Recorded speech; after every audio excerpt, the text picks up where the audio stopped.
crédibilité, transparence et empathie. Ce sont les 3 axes majeurs que tu vas devoir développer dans la deuxième partie d'une négociation pour générer encore une fois de la confiance.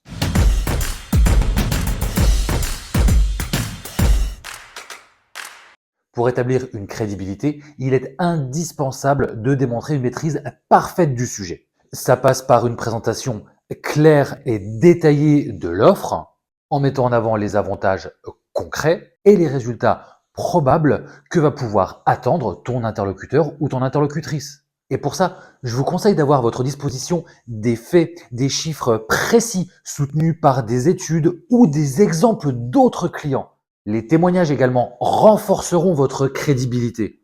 Par exemple, évoquer des succès précédents ou des retours d'expérience similaires permettra de rassurer votre interlocuteur ou interlocutrice sur l'offre que vous allez lui proposer. Deuxième axe, la transparence. C'est un pilier fondamental de la confiance. C'est essentiel de présenter votre offre de manière honnête, en exposant aussi bien les points forts que vos éventuelles limites. Alors oui, je sais, certains vous diront que c'est ridicule de faire ça et qu'il ne faut jamais le faire.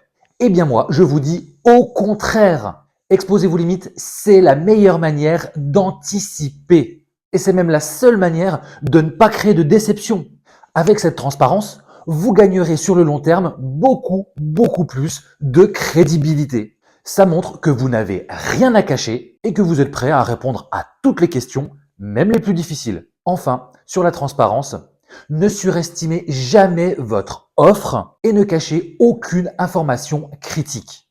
On cherche une relation à long terme et votre interlocuteur s'en apercevra forcément un jour ou l'autre. Et ce jour-là, ça vous reviendra en pleine tête comme un boomerang. Enfin, l'empathie qui joue un rôle crucial dans la création de confiance. Pour montrer de l'empathie, même dans la présentation de votre offre, c'est extrêmement simple.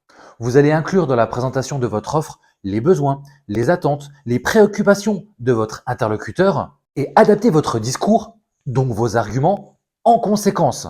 Vous allez adapter votre argumentation à votre interlocuteur. En faisant cela, vous allez lui montrer que vous vous intéressez réellement à ses intérêts et vous accentuez encore l'émergence d'une relation de confiance sur le long terme.